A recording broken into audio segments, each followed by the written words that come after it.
இதில் வந்து 2 lining blouse வந்து கட் பண்ணி எடுத்து வச்சுருக்கேன். இது கட்டிங் வீடியோ வந்து நான் லைவாக வந்து கட் பண்ணி காமிச்சிருக்கேன். பார்க்காதவங்க அதை பார்த்து தெரிஞ்சுக்கிடுங்க. இப்போ இதை ஈஸியாக வந்து கொஞ்சம் கூட சுருக்கம் இல்லாமல் லைனிங் எப்படி ஓட்டுறது அப்படிங்கிறத வந்து பார்ப்போம். வாங்க வீடியோக்குள்ளே போகலாம். 2க்கும் வந்து மேக்ஸிமம் ஒரு நூல் தான் வரும். அதனால வந்து நான் 2ஐயும் வந்து ஒன்றா உங்களுக்கு வந்து ஓட்டி காமிக்கிறேன். இப்போ சுற்றி ஓட்டிட்டு பட்டி எல்லாம் வந்து எப்படி கையெல்லாம் வைக்கிறது அப்படிங்கிறது வந்து உங்களுக்கு இதில் வந்து தச்சு காமிக்கிறேன். இது 2 பக்கமும் 2 கரை எடுக்கணும். இது வந்து வச்சு திருப்புறதெல்லாம் கிடையாது, அப்படியே சுற்றி வந்து தைக்கணும். ஃபஸ்ட்டு வந்து இது வந்து உள் பக்கம், இது வந்து நல்ல பக்கம். இப்போ இதை வந்து ஒரு 1/4 இன்ச்சு முதல்ல மடித்து அடிச்சிருவோம்.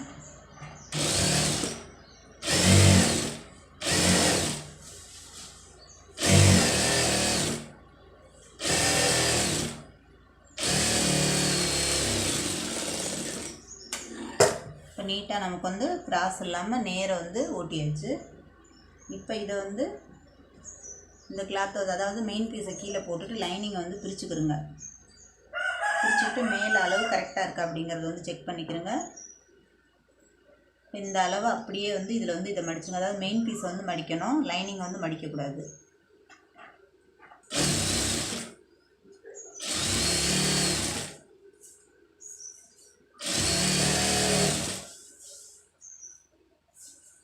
நல்லா நீட்டாக வந்து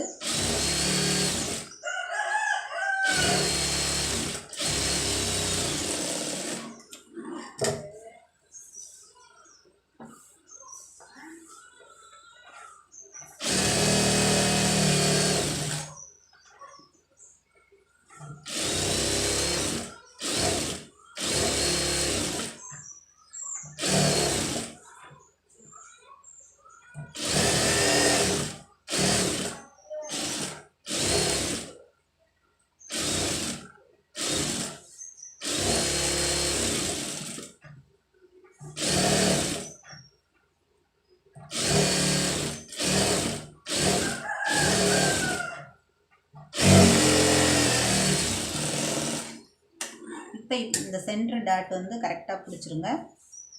இதில் வந்து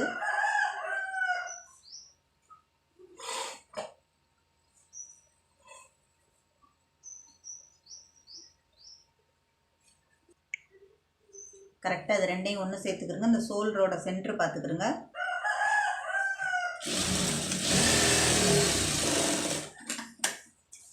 அதாவது 1/4 இன்ச்சு அகலம், லென்த்து வந்து ஒரு 3.5 இன்ச்சு லென்த்து.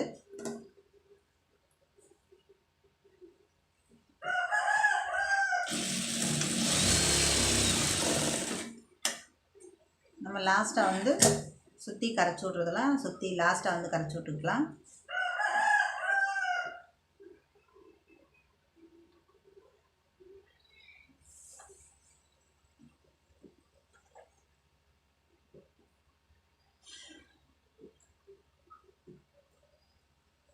இது மாறிடாமல் 2 பக்கமும் கரெக்டாக போட்டு பார்த்துக்கிறோங்க. இந்த பக்கமும் அந்த பக்கமும் வந்து கரெக்டாக 2 பக்கம் போட்டு பார்த்துக்கிறோங்க. ஏன்னா இது மாறிடுச்சுன்னா உங்களுக்கு தைக்கிறதுக்கு வந்து சிரமமாக இருக்கும்.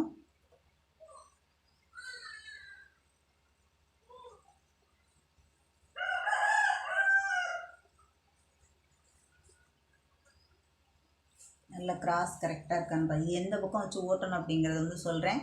ரைட் சைடுலேருந்து கரெக்டாக நம்ம கொக்கி வைக்க பாருங்கள், அந்த பக்கத்தில் வந்து தைக்கணும். அப்போ தான் துணி தூக்காமல் இருக்கும்.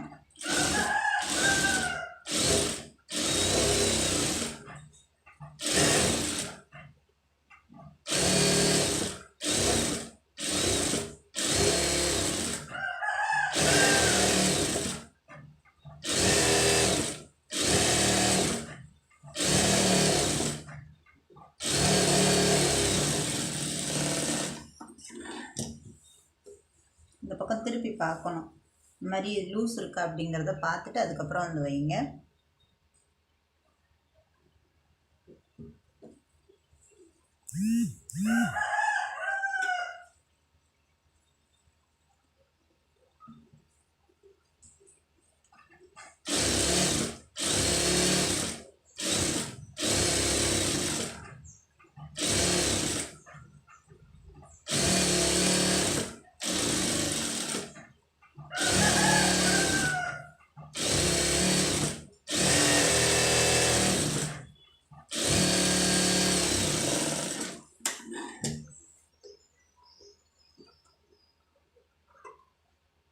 இதுக்கு வந்து ஸ்லீவ் ஜாயிண்ட் எல்லாம் கிடையாது. இது வந்து 2 கரை இருக்குது பாருங்கள். இந்த 2 கரையும் 2 பக்கம் எடுத்துக்கலாம். பட்டிக்கு வந்து இதில் தான் நமக்கு வந்து கிளாத் வந்து எடுத்துக்கணும்.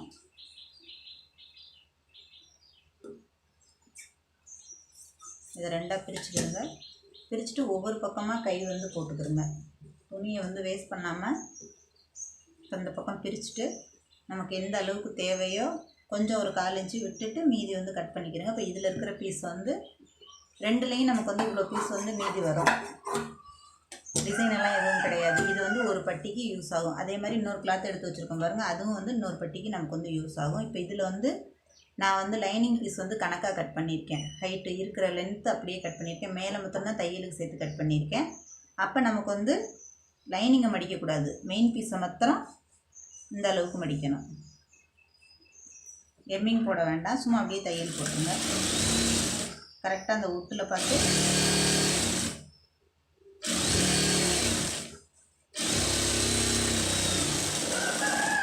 பிளெயின் பீஸாக இருந்ததுன்னா நமக்கு வந்து தையல் வந்து எம்மிங் போடலாம். இது வந்து பிளெயின் கிடையாது, கரை இருக்குது.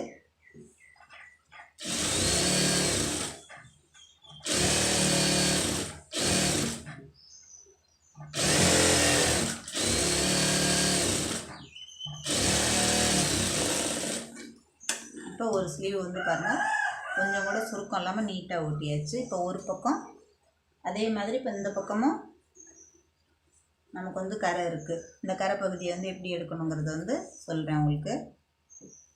ஒரு பக்கமாக போட்டுக்கிறோங்க. மீதி இருக்கிற கிளாத்தை வந்து இப்போ கொக்கிக்கு எடுக்கிறதுனால எடுத்துக்கலாம். மீதி வந்து பட்டிக்கு வந்து எடுத்துக்கணும். எக்ஸ்ட்ரா வந்து கொஞ்சம் விட்டு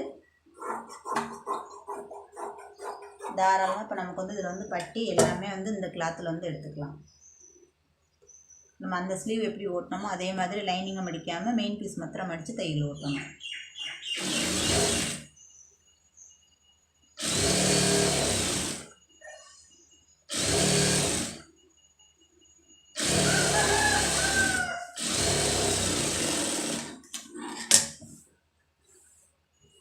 இந்த கொஞ்சம் சுருக்கம் இருக்குது பாருங்கள், அது நல்லா நீட்டாக இந்த மாதிரி அதாவது அயன் பண்ணாமல் இந்த அயன் பண்ணி மடித்து வச்சுருந்தேன், அது போயிடுச்சு.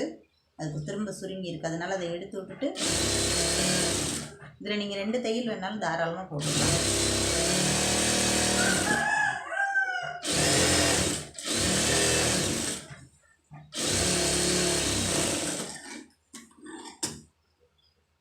இப்போ ஒரு ப்ளவுஸ் வந்து ஓட்டியாச்சு. இப்போ இது வந்து பட்டிக்கு இந்த கரைப்பகுதியே எடுத்துருங்க. மீதி வந்து எடுத்துக்கலாம். அதே மாதிரி இதுலேயும் நமக்கு வந்து அந்த கரைப்பகுதி போக மீதி இருக்குது பாருங்கள், அது வந்து தாராளமாக போதும்.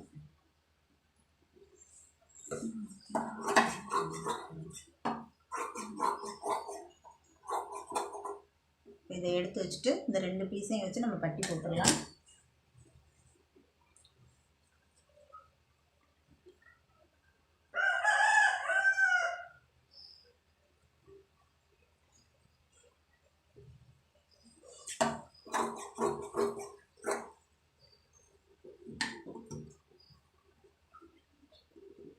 இப்போ இதை வந்து இந்த 2 பீஸையும் கரெக்டாக அளவு பார்த்துக்கிறோங்க. இது பெண்ட் பண்ணி மீதி இருக்கிற கிளாத்தை வந்து நம்ம அதில் வச்சு தைச்சிட்டோம் அப்படின்னா நமக்கு வந்து கொஞ்சம் திக்னஸ் கிடைக்கும். அதுக்காண்டி தான் இந்த மாதிரி அந்த பீஸை கட் பண்ணிக்கிறது. இந்த இடத்துல இதை மேலே வச்சுக்கிறோங்க. இந்த ஒரு பீஸை இதில் வச்சுக்கிறோங்க.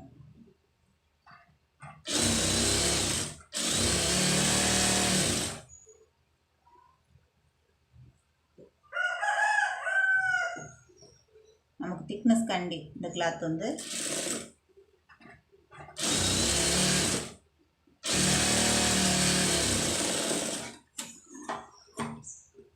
இதை வந்து அப்படியே திருப்பிக்கிறங்க.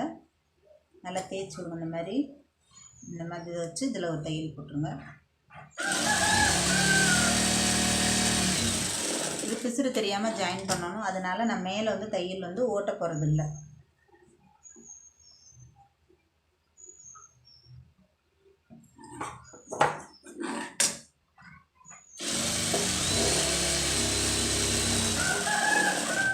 ரெண்டு பட்டியும் நமக்கு வந்து நீட்டாக ரெடி ஆகிடுச்சு பாருங்கள். இப்போ அதை மேலே போட்டு அளவு பார்த்து கரெக்டாக கட் பண்ணிக்கலாம். அவ்வளோதான்.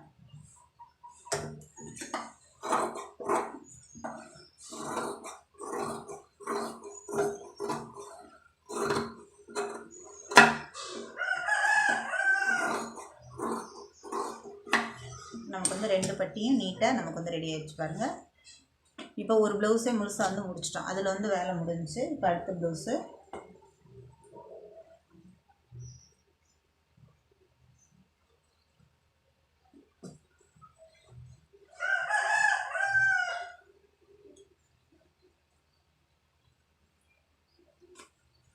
இதில் நல்ல பக்கம் கெட்ட பக்கம் இருக்குது. அதை வந்து பார்த்துக்கணும். சைனிங்காக இருக்கிறது வந்து வெளிப்பக்கம், இது வந்து உள்பக்கம். அதனால் அதை கரெக்டாக பார்த்து போட்டுக்கிறோங்க.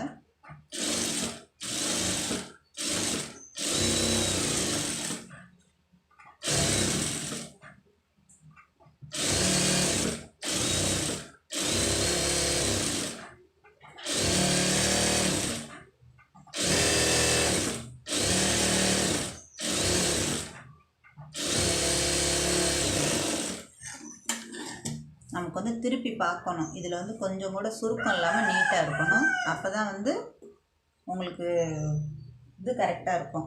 இப்போ கிராஸ் பீஸ் போட்டு நமக்கு வந்து தைக்கும்போது ஃப்ரண்ட்டில் வந்து சுருக்கம் இல்லாமல், அதாவது இந்த கோடு கோடாக வந்து இழுத்துருக்கும், அது இல்லாமல் கரெக்டாக இருக்கும்.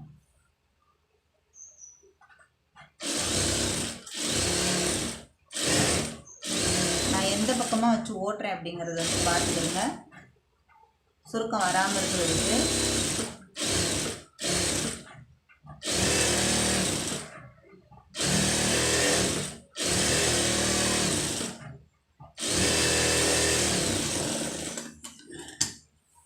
இப்போ 2 பீஸும் நமக்கு வந்து நீட்டாக ஓட்டியாச்சு. இது வந்து கைக்கு வந்து எம்மிங் போடணும். எம்மிங் போடுறதுக்கு எப்படி தைக்கிறது அப்படிங்கிறத வந்து காமிக்கிறேன். இது வந்து பிரிக்கவே இல்லைன்னா, பிரிக்கிறதுக்கு முன்னாடியே நமக்கு வந்து ஒரு 1/4 இன்ச்சு மடித்து அடிச்சிருங்க. ஒரே மாதிரி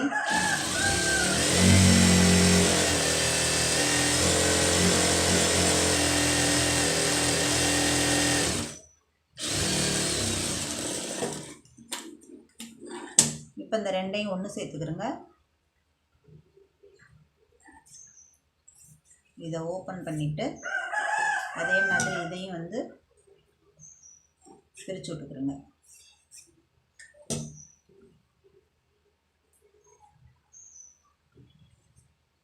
இப்போ தனித்தனியாக எம்மிங் போடுறதுக்கு ஓட்டணும். நீட்டாக ஓட்டணும். அப்படின்னு இந்த மாதிரி எப்படி வைக்கணுங்கிறத பார்த்துக்கிறோங்க. இதை வந்து 1 இன்ச்சு கிளாத் வந்து விட்டுறணும். இந்த பீஸை தள்ளி வைக்கணும். இதை வந்து அதுக்கு மேலே மடிக்கணும். இப்போ இதில் வந்து பிரிக்கிற தையல் போடணும், அதாவது ஓட்டு தையல், பெரிய தையலை வச்சு ஓட்டணும்.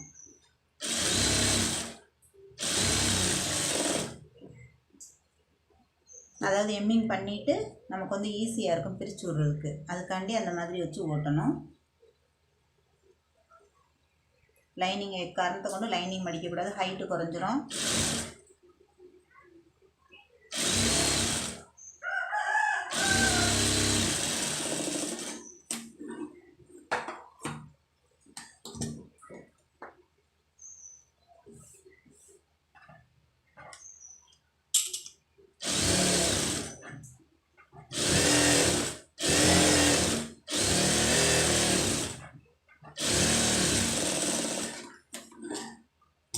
உங்களுக்கு பிரித்து காமிக்கிறேன் பாருங்கள், எவ்வளோ நீட்டாக தெளிவாக வந்திருக்கு பாருங்கள். ப்ளவுஸ் வந்து ஸ்லீவு அந்த மாதிரி வந்து கொஞ்சம் கூட சுருக்கம் இல்லாமல், நீங்கள் எவ்வளோ வேகமாக ஓட்டினாலும் தைக்கிறதுல வந்து கரெக்டாக நிதானம் வேணும்.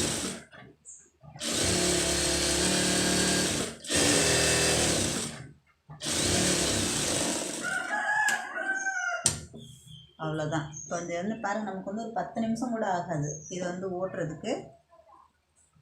இது வந்து ஃப்ரண்ட்டு இது வந்து முதுகு பகுதி. இப்போ இதுக்கு வந்து 1/4 இன்ச்சு முதல்ல உள்ளர அடிச்சிடணும். ஏன்னா இதுக்கு வந்து நம்ம மெயின் பீஸ் தான் சேர்த்து கட் பண்ணியிருக்கோம். லைனிங் வந்து அளவாத்தையும் கட் பண்ணியிருக்கேன். 1/4 இன்ச்சு மடித்து தைச்சிருங்க முதல்ல.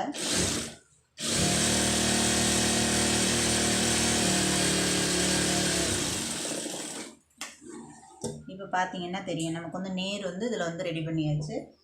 அடுத்தது வந்து இந்த பீஸை பிரிச்சுக்கிறோங்க. இந்த பீஸை தள்ளி வச்சுக்கிறோங்க. அந்த மாதிரி 2 பக்கமும் ஈவனாக வர்ற மாதிரி வச்சுக்கிறோங்க. மேலேயும் கிளாத் இருக்கா அப்படிங்கிறது செக் பண்ணிக்கணும். மேலே பத்தாமல் போயிட போகுது. கரெக்டாக கீழே வந்து அளவு பார்த்துக்கிடுங்க.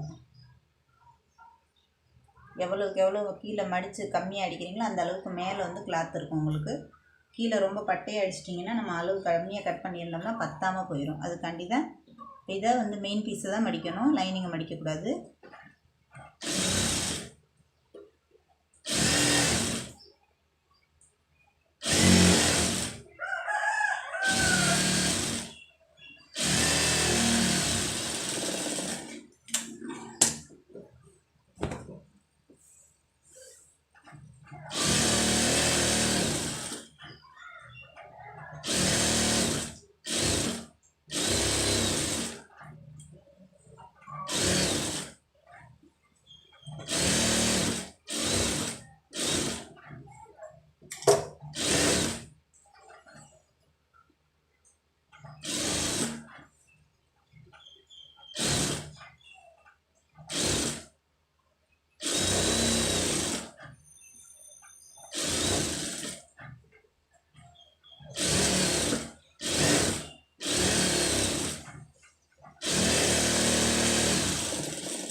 நம்ம எப்படி ஃபஸ்ட்டு இதுக்கு இது பண்ணோமோ அதே மாதிரி இந்த இருக்கு பாருங்கள், இந்த ஷோல்டரு இதை வந்து கரெக்டாக இழுத்திங்கன்னா சென்ட்ரு கரெக்டாக வரும்.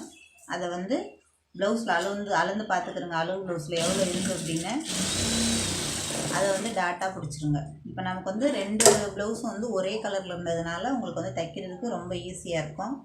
நூல் வந்து மாற்றணுங்கிறது இல்லை. அவ்வளோதான், ஈஸியாக வந்து 2 ப்ளவுஸ் வந்து ஓட்டியாச்சு. இப்போ இதுக்குள்ளே பட்டி வந்து தைச்சி காமிக்கிறேன் உங்களுக்கு. இதுக்கு வந்து 2 பீஸ் எடுத்து வச்சுருக்கேன் பாருங்கள்.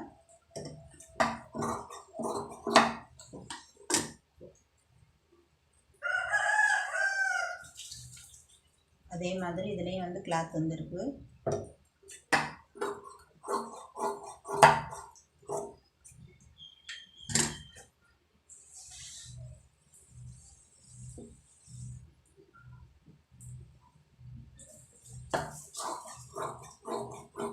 எவ்வளோக்கு எவ்வளோ இந்த துணி மிச்சம் கிடைக்குதோ அதெல்லாம் வந்து உள்ளே போட்டு தைச்சிடலாம். இப்போ இதை வந்து வச்சு திருப்பாமல் உங்களுக்கு எப்படி அடிக்கிறது அப்படிங்கிறத வந்து காமிக்கிறேன். இப்போ இந்த பீஸை வந்து இந்த மாதிரி வச்சுக்கிறோங்க. இது வந்து எக்ஸ்ட்ரா உள்ள பீஸு. இப்போ இதை வந்து இதுக்கு மேலே வச்சுக்கிறோங்க. இது வந்து கரைப்பகுதி, அதனால் ஈஸியாக வந்து ஒரு மடிப்பு மாத்திரம் மடிச்சு விடுங்க. உங்களுக்கு வந்து நீட்டாக இருக்கும். பட்டி வந்து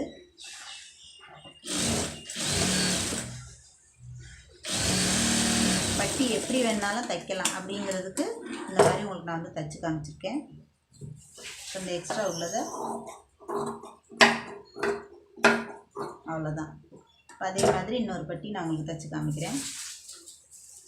இந்த நல்ல பக்கம் இதை வந்து இந்த பக்கமாக போட்டுக்கிறோங்க.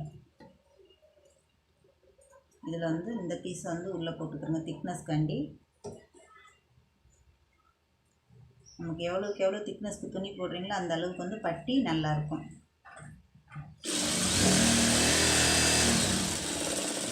அவ்வளோதான். இந்த பட்டியை மேலே போட்டு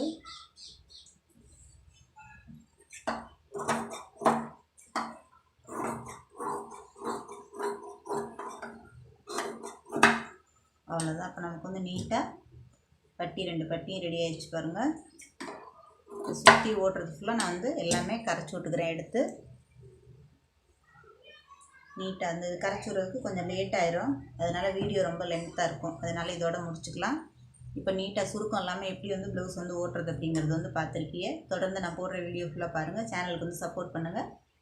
நெக்ஸ்ட் வீடியோவில் பார்ப்போம். டவுட் எதாவது இருந்துச்சுன்னா கமெண்ட் பண்ணுங்கள். புதுசாக பார்க்குறவங்களா இருந்தால் சப்ஸ்கிரைப் பண்ணிட்டு பாருங்கள். நன்றி.